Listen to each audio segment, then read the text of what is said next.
Nagsimula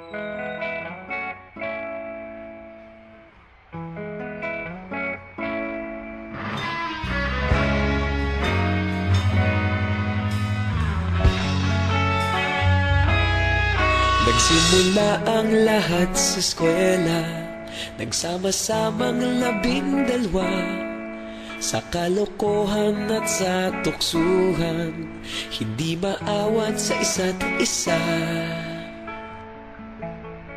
Madalas ang standby sa cafeteria, isang barkada na kay saya.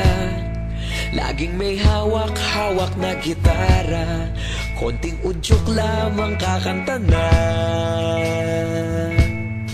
Kay simple lamang ng buhay nun, walang mabibigat na suliranin.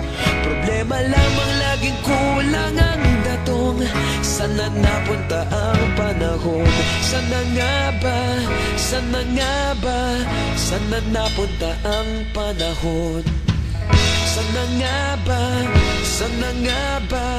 Sana napunta ang panahon? Sa unang ligaw kayo'y magkasama, magkasabwat sa pambobola.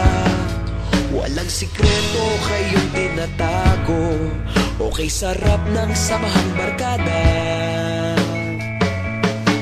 Nagkawatakan na sa kolehiyo, kanya-kanya na ang lakaran. Kahit minsan na lang kung magkita, pagkakaibigay hindi nawala.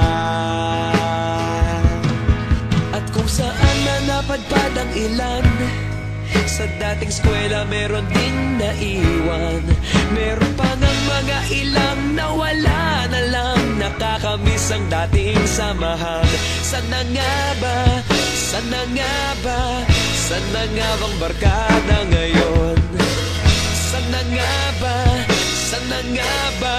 Sana nga bang barkada ngayon?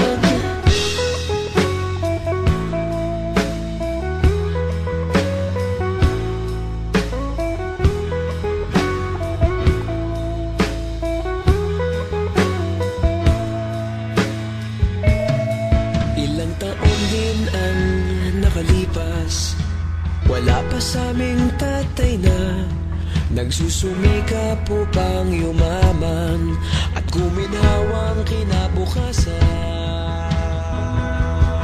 Paminsan-minsan kami nagkikita, mga naiwan at natira. At gaya nung araw namin sa eskwela, pag magkasama'y nagwawala. Napakahirap malimutan ang saya ng aming samahan. Kahit lumipas ng ilang taon, magkabarkada pa rin ngayon. Magkaibigan, magkaibigan, magkaibigan pa rin.